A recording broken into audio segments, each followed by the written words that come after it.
जी class continue करते हैं।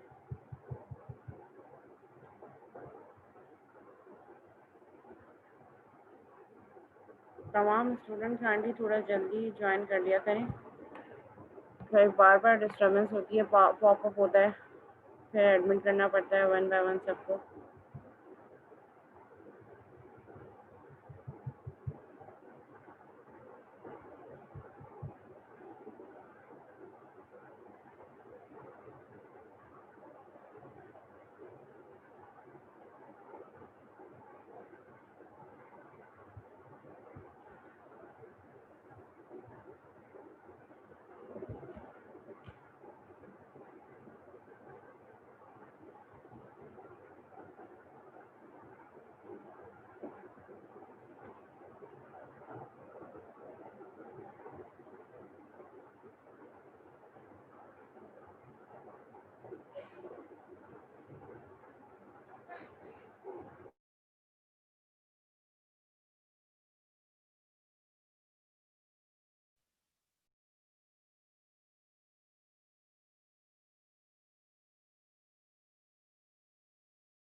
ठीक है, हमने एक टाइप डिस्कस किया इनहेरिटेंस की, which is single level inheritance. Next type of inheritance is hierarchical inheritance.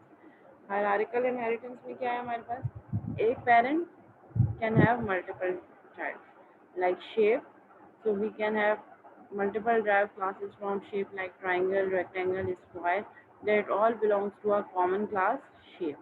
यानी कि ट्राइंगल भी एक शेप है, रेक्टेंगल भी एक शेप है। अगर मैं यहाँ से स्क्वायर की क्लास एक और ड्राइव करूँ तो वो भी शेप की क्लास से ही बिलोंग कर रहा है। सो हायरार्किकल इनहेरिटेंस क्या होगी मेरे पास, like a tree format, shape है, ट्राइंगल है, फिर ट्राइंगल के अंदर भी फर्दर राइट एंगल ट्राइंगल हो गया, स्केलियन ट्राइंगल हो गया, क्योंकि मेरे पास क्या होगी, एक पूरी हायरार्की, जैसे पूरा एक नेटवर्क ट्री हो सकता है हमारे पास। नेटवर्क ट्री में अगर हम किसी भी ऑर्गेनाइजेशन का जो चार्ट होता है उसमें सीईओ, देन फिर उसके बाद आपके जो है वो फिर प्रोजेक्ट मैनेजर्स, फिर उसके बाद टीम्स, फिर एम्प्लॉय, तो ये सारी चीज़ें हायरार्किकल इनहेरिटेंस के अंदर आ रही होती हैं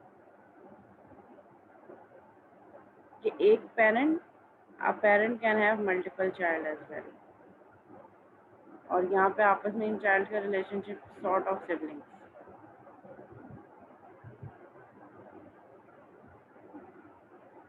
सपोज यहाँ पे इन्होंने क्या एग्जांपल दिया, public class shape and protected float width and height. Shape से रिलेटेड हमारे पास क्या क्या चीज़ें हो सकती हैं,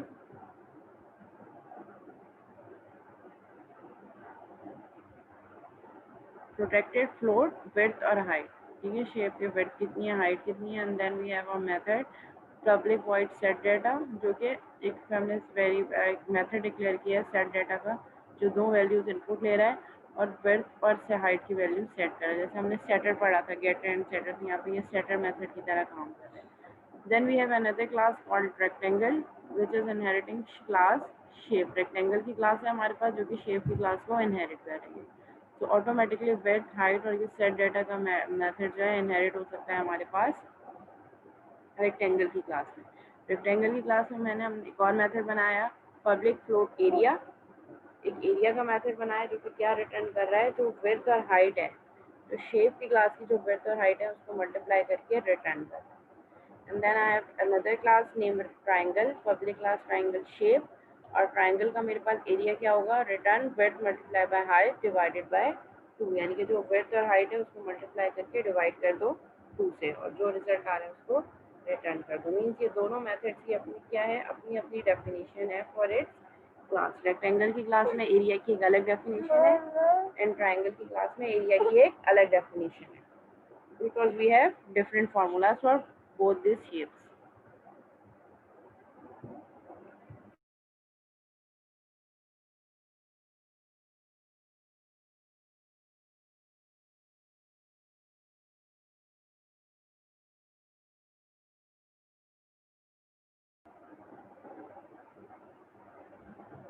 ठीक है, फिर एक और क्लास है प्रोग्राम, जिसमें मेन मेथड है। मेन मेथड के थ्रू मैंने रेक्टेंगल की क्लास का ऑब्जेक्ट बनाया, ट्रायंगल की क्लास का ऑब्जेक्ट बनाया, और मैंने रेक्टेंगल के साथ भी सेट डाटा का मेथड कॉल कर दिया, ट्रायंगल के साथ भी सेट डाटा का मेथड कॉल कर दिया।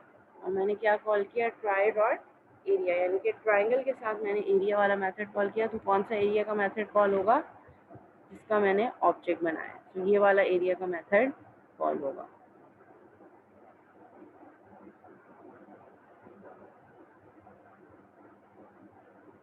That is hierarchical inheritance. A parent can have multiple child, like here यहाँ पे parent shape है और इसके हमारे पास multiple child है, rectangle, triangle, आप चाहें तो एक और class भी drive कर सकते हैं। You can drive multiple classes। ठीक है, इसकी भी एक प्रैक्टिकल एग्जाम्पल मैं आपको करके दिखा देती हूँ। जो हमारे पास एग्जाम्पल हुई हुई है, उसी को हम मॉडिफाई कर देते हैं। ठीक है, मेरे पास यहाँ पे पर्सन की क्लास है, और पर्सन की क्लास से मैंने ड्राइव की स्टूडेंट की क्लास। सिमिलरली हम एक और क्लास ड्राइव कर लेते हैं। ठीक है, जो मेरे पास होगी टीचर की क्लास, या हम इसको एम्प्लॉय की क्लास भी कर सकते हैं, क्योंकि एम्प्लॉय भी पर्सन से ही ड्राइव हो रहा है। पब्लिक क्लास एम्प्लॉय, और जो किसको इनहेरिट कर रहा है, पर्सन को। ये मेरे पास एम्प्लॉय की क्लास होगी। Let's assume I have another field for employee like public string date of joining, public string designation,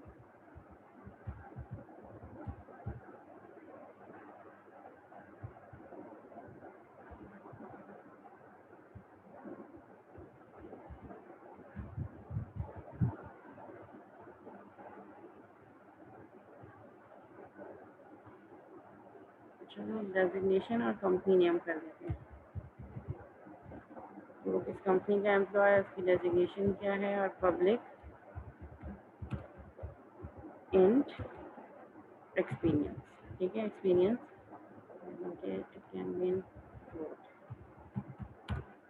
ठीक है, 3.5 ईयर्स, 3.8 ईयर्स, 4.8 ईयर्स, इस तरीके से। ठीक है, अभी मैंने एम्प्लॉय की क्लास में क्या किया, एक इसका डिफ़ॉल्ट कंस्ट्रक्टर बना देते हैं। काम सारा वही होगा जो अब तक हम करते आ रहे हैं, बस इनहेरिटेंस के थ्रू कुछ चीज़ें हमारे पास,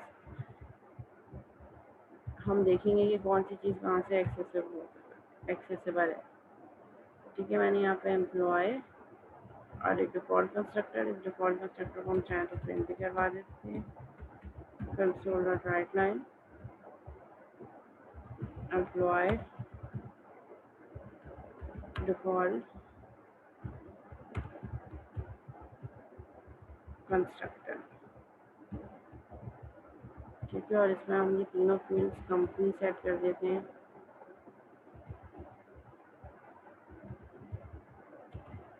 ABC कंपनी। ठीक है, डिफ़ॉल्ट अगर कोई सेट नहीं होती, क्योंकि ये डिफ़ॉल्ट कंस्ट्रक्टर है।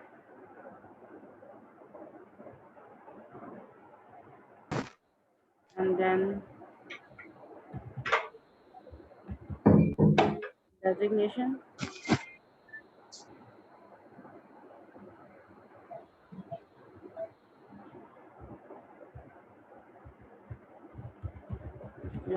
बाय डिफ़ॉल्ट हम इंटर नहीं कर देते। एंड नेक्स्ट लास्ट वन जो है एक्सपीरियंस।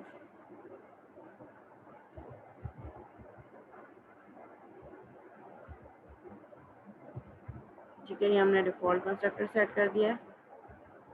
इसके बाद फिर मैं एक पैरामीटराइज कंस्ट्रक्टर भी बना देती हूँ एम्प्लॉय के लिए।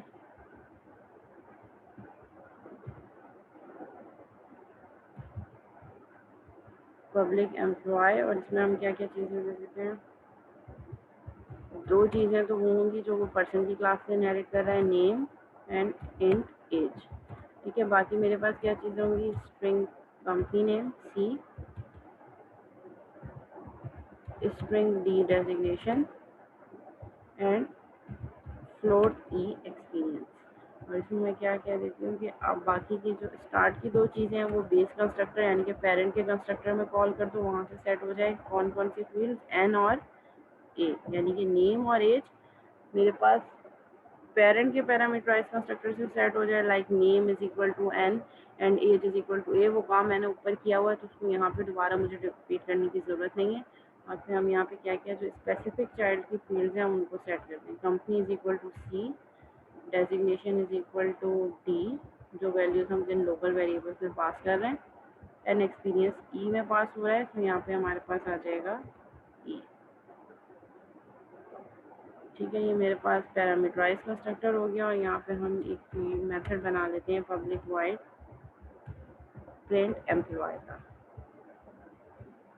ठीक है, प्रिंट एम्प्लॉय में नेम और एज तो ऑलरेडी मैंने प्रिंट करवाया हुआ है प्रिंट पेरेंट में, तो उसको अगर मैं दोबारा यहाँ पे प्रिंट करवाना चाहूँ करवा सकती हूँ, कोई एरर नहीं है। अगर मैं यहाँ पे नेम और एज भी प्रिंट करवाना चाहूँ करवा सकती हूँ, लेकिन एक काम जो हमने ऊपर किया हुआ है अपने कोड में एफिशिएंसी लाने के लिए, उस चीज़ को हम बार बार रिपीट क्यों करें। ठीक है, तो नेम यहाँ कर सकती हूँ, कोई एरर नहीं आएगा, क्योंकि एम्प्लॉय की क्लास भी पर्सन को इनहेरिट कर रही है और नेम पर्सन में डिफाइन हुआ है, तो पर्सन की defined field can also be use in child classes. लेकिन इससे बेटर ये है कि इस चीज़ को जो ऑलरेडी मैं ऊपर एक मेथड है पेरेंट क्लास में, पर्सन की क्लास में प्रिंट पेरेंट का, जो नेम और एज को प्रिंट करवा रहा है, तो इससे बेटर नहीं कि ये नेम और एज को दोबारा console dot write line name console dot write line age जो ऑलरेडी डिफाइन हुआ, इसका मैं ये मेथड कॉल कर लूँ प्रिंट पेरेंट। सो एम्प्लॉय की क्लास में प्रिंट एम्प्लॉय, सबसे पहले क्या हो, प्रिंट पेरेंट का मेथड कॉल करें ये मेथड, और फिर उसके बाद कंसोल डॉट राइट लाइन पे कंपनी और बाकी सारी चीज़ें डिटेल्स प्रिंट हो जाए। क्लास आपका जो प्रोजेक्ट होना चाहिए उसमें भी ये सारी चीज़ें इसी तरीके से इम्प्लीमेंट होनी चाहिए। कंस्ट्रक्टर्स होने चाहिए आपकी क्लास में, आपके प्रोजेक्ट में जो है वो इनहेरिटेंस होनी चाहिए, मल्टीपल टाइप्स अभी जो हम पढ़ रहे हैं वो सब कहीं ना कहीं सॉर्ट ऑफ आपने इम्प्लीमेंट करके बतानी है। तो जो कंटेंट्स हमने क्लास में पढ़े, जितने ज़्यादा वो आपके प्रोजेक्ट में होंगे, कोर्स प्रोजेक्ट, उतने ज़्यादा चांसेस हैं मार्क्स गेन करने के। और अगर चलता हुआ प्रोजेक्ट होगा, बहुत अच्छी फंक्शनलिटी है, बट ऊप इम्प्लीमेंट नहीं होगा, तो फिर आपको 0 मार्क्स मिलेंगे, चाहे आपको प्रोजेक्ट जितना अच्छा चल जाए और आपने जितने पीछे डेटाबेस कोई भी लगाई। ठीक है, ये मैंने प्रिंट एम्प्लॉय के मेथड में प्रिंट करवा दी तीनों फील्ड्स, और प्रिंट पेरेंट के मेथड को मैंने कॉल कर लिया। ठीक है, अब फिर मैंने क्या किया,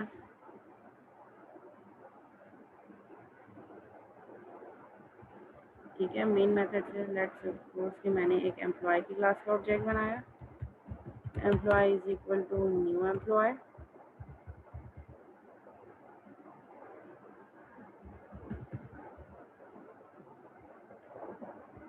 ठीक है, डिफॉल्ट कंस्ट्रक्टर के थ्रू बनाया मैंने, और मैं कह रही हूँ ई डॉट प्रिंट एम्प्लॉय। ठीक है, मैंने डिफॉल्ट कंस्ट्रक्टर वाला कॉल करा, और इसमें देखते हैं कि हमने, ठीक है, इसको रन करके देख लेते हैं। ठीक है, इसने क्या किया, सबसे पहले डिफॉल्ट कंस्ट्रक्टर पेरेंट वाला कॉल किया। ठीक है, ये तो स्टूडेंट वाला रन हुआ, स्टूडेंट का पैरामीटर की सारा काम स्टूडेंट वाला है।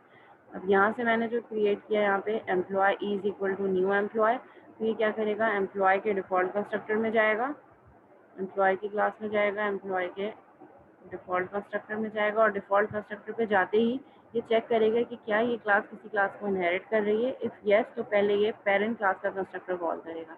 तो एम्प्लॉय की पेरेंट क्लास पर्सन है, तो ये फ़ौरन कहाँ चला जाएगा, पर्सन की क्लास में। ऑटोमेटिकली पेरेंट क्लास का डिफ़ॉल्ट कंस्ट्रक्टर कॉल हो जाएगा, विच इज़ पर्सन।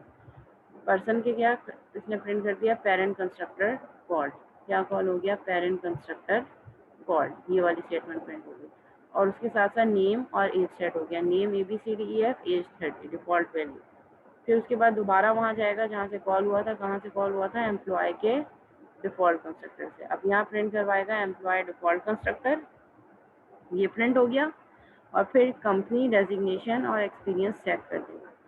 फिर वापस कहाँ जाएगा, जहाँ से ये एम्प्लॉय का कंस्ट्रक्टर कॉल हुआ था, मेन से कॉल हुआ था, वापस यहाँ आ गया।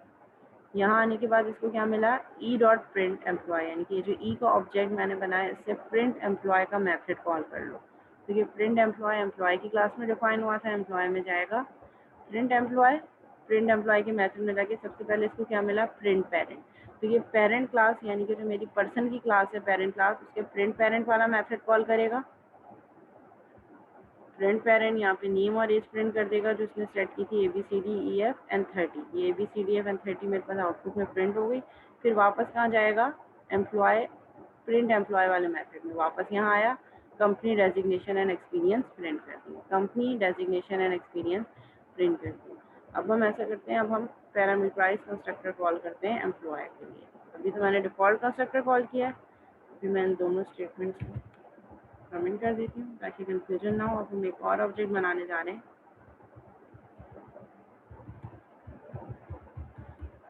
Employ E1 is equal to new employ, और इसमें हम सारी वैल्यूज पास करेंगे। वैल्यूज कैसे पास करेंगे, सबसे पहले नेम जाएगा, तो हम नेम दे देते हैं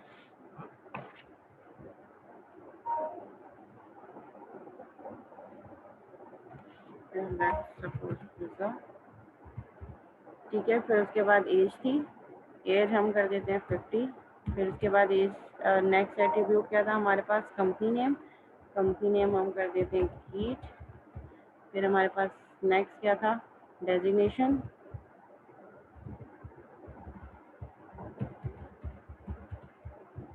फैकल्टी मेंबर।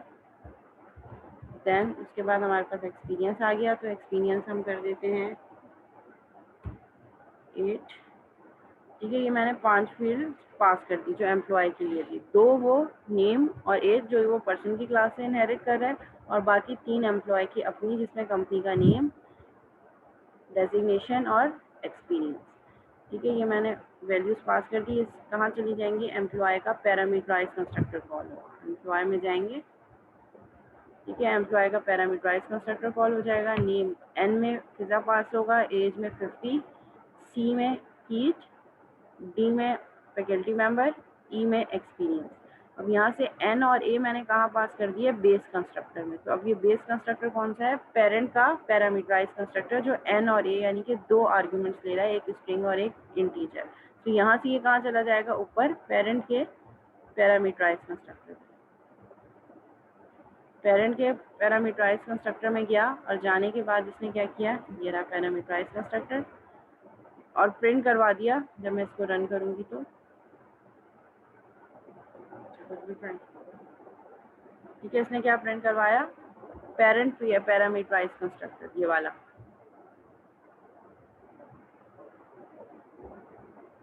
ये वाला प्रिंट करवा दिया, पेरेंट पैरामीटराइज कंस्ट्रक्टर कॉल। और जो नेम था यानी कि क्लास लेवल के लिए नेम की वैल्यू फिजा कर दी और एज क्या कर दी 50। फिर वापस आया दोबारा से एम्प्लॉय के, यहाँ पे ये चीज़ इसने कॉल कर दी। अब यहाँ आया दोबारा, अब इसने क्या, एम्प्लॉय डिफॉल्ट कंस्ट्रक्टर, एम्प्लॉय का डिफॉल्ट कंस्ट्रक्टर नहीं है, सॉरी, ये कॉपी पेस्ट करने पे हो गया, एम्प्लॉय पैरामीटराइज कंस्ट्रक्टर,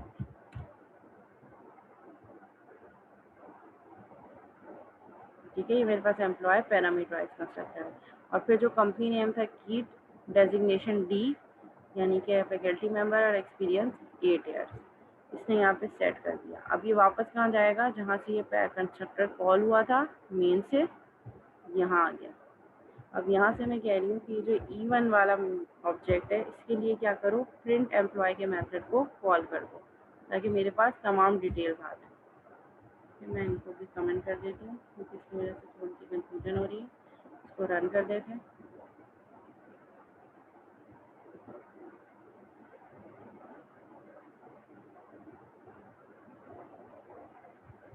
ये कोडिंग सेंड करने का फ़ायदा नहीं क्योंकि इस कोडिंग में मैं बहुत ज़्यादा चेंजेस कर चुकी हूँ।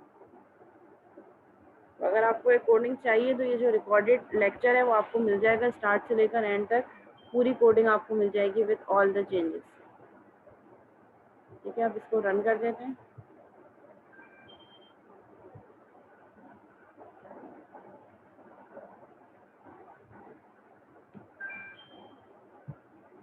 ठीक है, इसको रन करके देख लेते हैं। ठीक है, parent parameterize constructor, employ parameterize constructor, और वो सारी फील्ड्स हमारे पास उस मेथड के थ्रू प्रिंट हो।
हन्नान ये मेन मेथड ही ओपन हुआ हुआ है स्क्रीन पे जो शो हो रहा है अभी राइट नाउ, ये मेन मेथड ही है पूरा।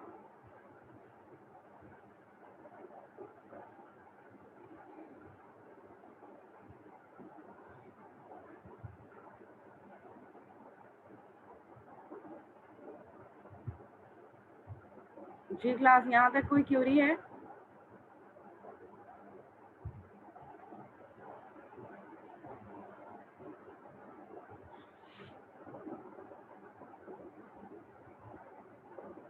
ओके, नेक्स्ट क्लास में जो आपकी नेक्स्ट मंडे को होगी होपफुली इंशाल्लाह, उसमें जो है हम एक क्विज होगा इनहेरिटेंस से रिलेटेड ही।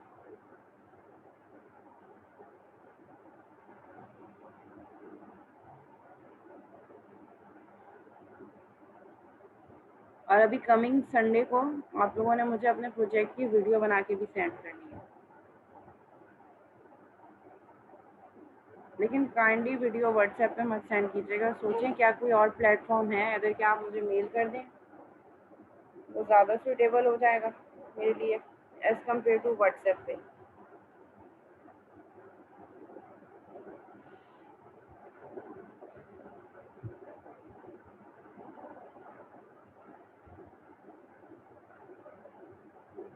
लेकिन GCR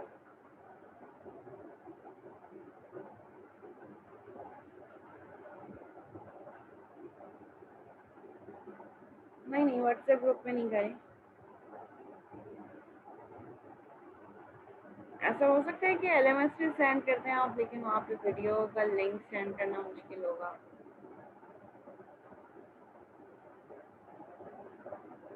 I guess Google classroom is better. तो GCR पे ये जो हमारी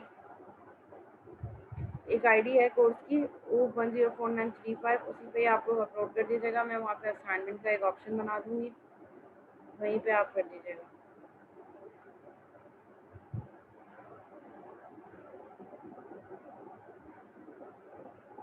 अच्छा जी, वापस आते हैं। ठीक है, तो हमने हायरार्किकल इनहेरिटेंस भी देख ली।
Okay class, we have next type of inheritance, which is multi-level inheritance. Multi-level inheritance means एक parent, उसका child and then child का भी child। ठीक है, दादा फिर अब्बा और पोता वाली कहानी है। ठीक है, तो इसकी टाइप क्या है? पर्सन, पर्सन का चाइल्ड एम्प्लॉय एंड एम्प्लॉय का चाइल्ड प्रोग्रामर। जिस तरह मैंने आपको पहले कहा था, शेप एक क्लास हो गई, तो पेरेंट क्लास है, शेप से ड्राइव हुआ ट्राइंगल की क्लास, एंड ट्राइंगल से फर्दर राइट एंगल ट्राइंगल। ठीक है, तो 3 लेवल्स आ गए। इसको हम कैसे अचीव करेंगे, इसकी एग्जांपल भी देख लेते हैं। Let's say public class person, person की क्लास है, नेम आ गया, जेंडर आ गई एंड एज। देन डिस्प्ले का एक मेथड जो नेम, एज और जेंडर को प्रिंट करवा रहा है। Then I have another class employ, जो कि पर्सन की क्लास को इनहेरिट कर रही है। String company is equal to ABC, float salary is equal to 25,000। And display का एक मेथड है जो बेस्ड और डिस्प्ले, इस वाले डिस्प्ले के मेथड को कॉल कर रहा है। और फिर चाइल्ड की अपनी फील्ड्स, कंपनी और सैलरी को प्रिंट कर रहा है। Then we have another class, वो जो न्यू क्लास है वो पर्सन को इनहेरिट करने के बजाय किसको इनहेरिट करेगी? Child class of person, which is public class programmer and then employ. ये प्रोग्रामर की क्लास किसको इनहेरिट कर रही है? एम्प्लॉय को। So this that is the grand parent, person is grand parent, employ is parent of programmer and programmer is child of employ class and also person class. तो जो मेरे पास ग्रैंड चाइल्ड है programmer, इसके लिए इसके parent की भी तमाम फील्ड एक्सेसिबल हैं, और जब इसके पेरेंट की है तो ऑटोमेटिकली फिर पर्सन की भी तमाम फील्ड एक्सेसिबल है। जी, बेस का मतलब है जिस क्लास में आप बेस यूज कर रहे हैं उस क्लास का पेरेंट। इसी तरह प्रोग्रामर की क्लास में डिस्प्ले का एक मेथड है and that is called base dot display, और ये क्या है? ओवरराइडेड मेथड है। याद है जब हम पॉलीमॉर्फिज्म पढ़ रहे थे, तो पॉलीमॉर्फिज्म के टाइम मैंने आपको कहा था कि we have two types of polymorphism, method overloading and method overriding. ठीक है, सो हमने ये पढ़ा था कि overloading within a same class with same name but different parameter list, and overriding can be defined as within different classes but with same name and same parameter list. तो यहाँ पे देखिए ये भी display का method है person की class में, एम्प्लॉय की क्लास में भी एक डिस्प्ले का मेथड है, और प्रोग्रामर की क्लास में भी एक डिस्प्ले का मेथड है। और हम कौन सा कॉल कर रहे हैं? ठीक है, यहाँ पे हमने क्या किया? प्रोग्रामर की क्लास बनाई जो एम्प्लॉय को इनहेरिट कर रही है, और इसमें हमने नंबर क्या बता दिए? 3। ठीक है, कि उसको कितनी प्रोग्रामिंग लैंग्वेजेस पे कमांड है। And then we have another display method जो कि प्रोग्रामर की क्लास में डिफाइन किया, और ये किसको कॉल कर रहा है? बेस डॉट डिस्प्ले, यानी कि अपने पेरेंट के डिस्प्ले को। तो प्रोग्रामर का पेरेंट कौन है? एम्प्लॉय, तो ये एम्प्लॉय के डिस्प्ले को कॉल करेगा, और एम्प्लॉय के डिस्प्ले में अगेन बेस डॉट डिस्प्ले का मेथड है, तो ये बेस डॉट डिस्प्ले किसको कॉल करेगा? एम्प्लॉय के पेरेंट को। और यहाँ पे हमने कंसोल डॉट राइटलाइन पे क्या प्रिंट करवा दिया? Number of programming language known number, यानी कि जो स्पेसिफिक फील्ड है उसको हमने इसी मेथड में प्रिंट करवा दिया, बाकी सारी डिस्प्ले जो इन्फॉर्मेशन है वो बेस डॉट डिस्प्ले से कॉल करवा दी। नॉ पब्लिक क्लास प्रोग्राम, हमने मेन मेथड से क्या किया? प्रोग्रामर का ऑब्जेक्ट बनाया जो हमारे पास सबसे जो चाइल्ड क्लास है प्रोग्रामर की उसका। देन कंसोल डॉट राइटलाइन पे प्रिंट किया enter data, console dot write line displaying data, P dot display. तो ये पी डॉट डिस्प्ले कौन किसको कॉल करेगा? क्योंकि हमने प्रोग्रामर का ऑब्जेक्ट बनाया है, तो ये क्या है? That is the method overriding. Actually ये डिस्प्ले का मेथड मैंने यहाँ पे ओवरराइड कर दिया। शहनान का एक क्वेश्चन है क्यूरी में, मैं देख लेती हूँ चैट सेशन पे। नहीं, आप ग्रैंड पेरेंट को कैसे कॉल करेंगे?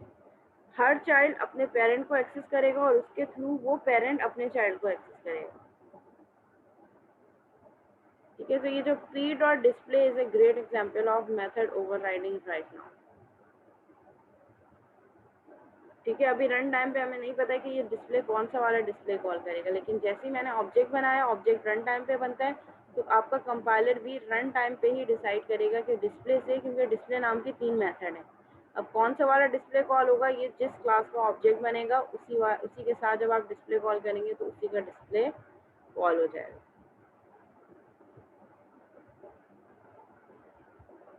अच्छा जी, यहाँ तक कोई सवाल? इसको भी इम्प्लीमेंट करके दिखा दूँ?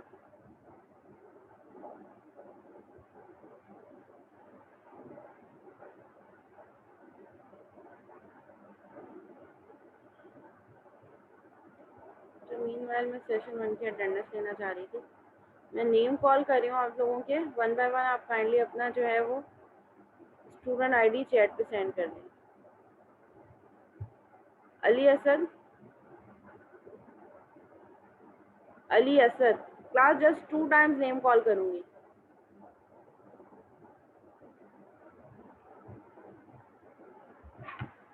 मोहम्मद अमार, मोहम्मद अमार एब्सेंट। अहमद हशाम कयानी, अहमद हशाम कियानी,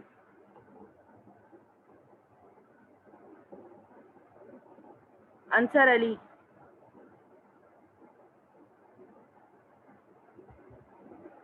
अबरारुल हसन, मोहम्मद उवैस इकबाल, तलहा फैसल, तलहा फैसल, रज़ा उल मुस्तफ़ा, उष्ना नदीम, उष्ना नदीम,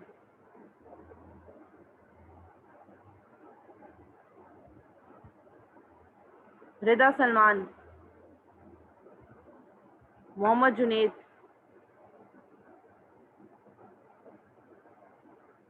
मोहम्मद जुनैद,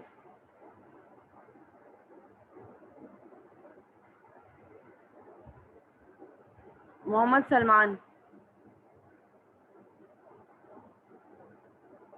मोहम्मद सलमान,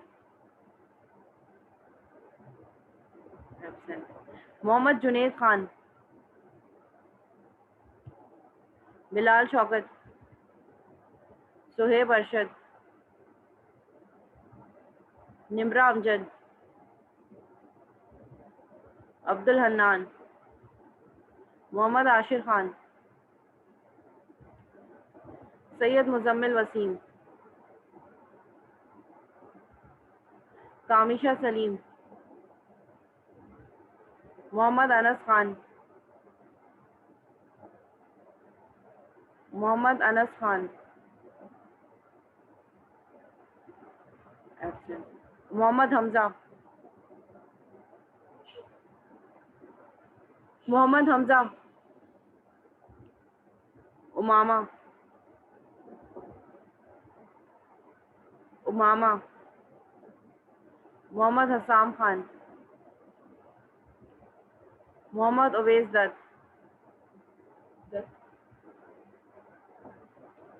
मोहम्मद मुजम्मिल अंसारी,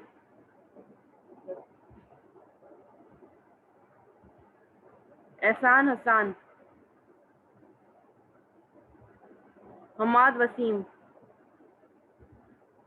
मोहम्मद उजैर अहमद, महबूब अहमद,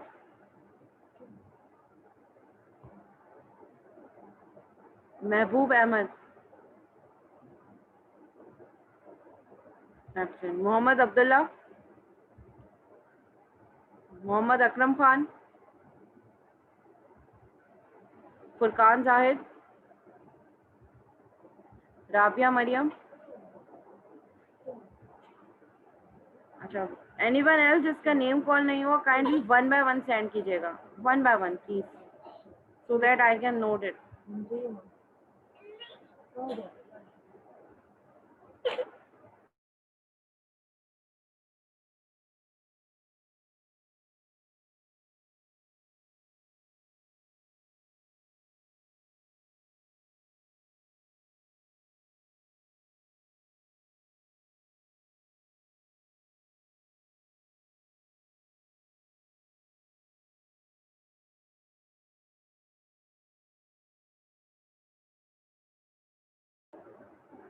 जमशेद, अपनी स्टूडेंट आईडी बताएं।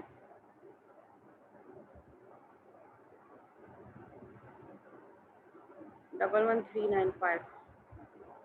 ओके, अब्दुल बारी खान 10868।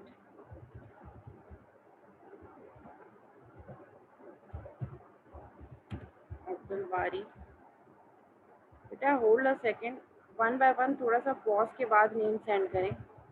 11343 आयशा अजमा,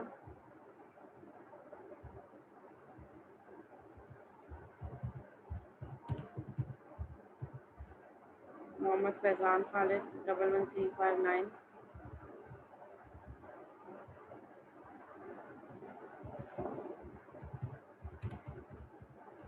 फैजान खालिद,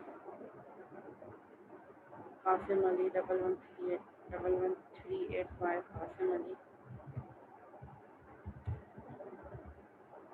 टूबा शेख 11380,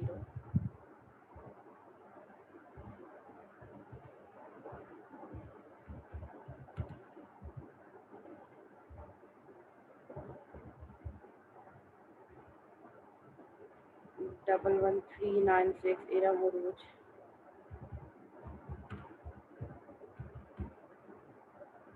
मोहम्मद एहसन 11450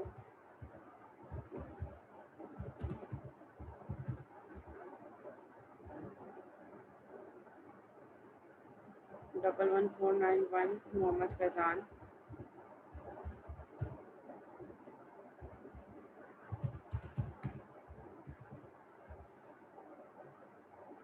अली मोहम्मद 11344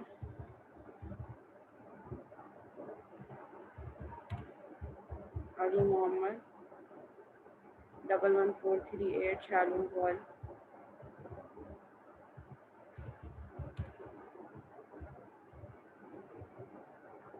11365 सात मोहम्मद सात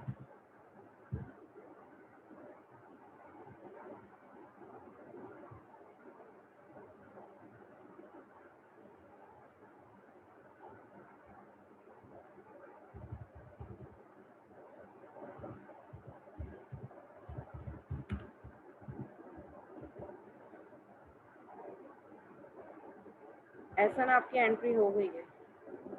अहमद इब्राहिम 11372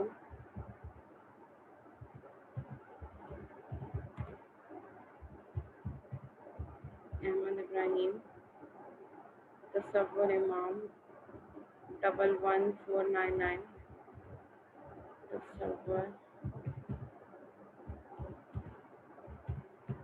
इमाम जवेरिया मतीन 11316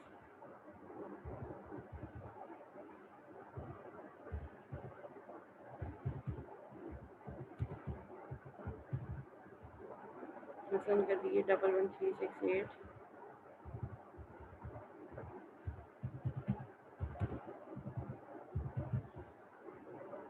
अनस अजवारी 11321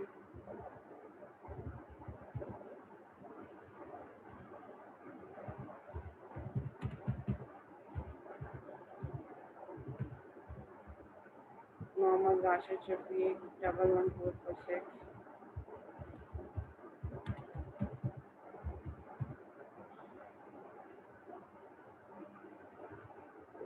अच्छा, जिन लोगों की एंट्री हो गई है वो अपना नाम सुन लें, उसके बाद भी अगर रह गई है तो अपना नेम दोबारा सेंड कर दीजिएगा। जिनकी हो गई है वो काइंडली मत सेंड कीजिएगा। 1135395 जमशेद अहमद 10868 अब्दुल बारी 11343 आयशा अजमत 11359 फैजान खालिद 11385 कासिम अली 11380 तूबा शेख 11396 इरम उरूज 11450 मोहम्मद एहसन 11491 मोहम्मद फैजान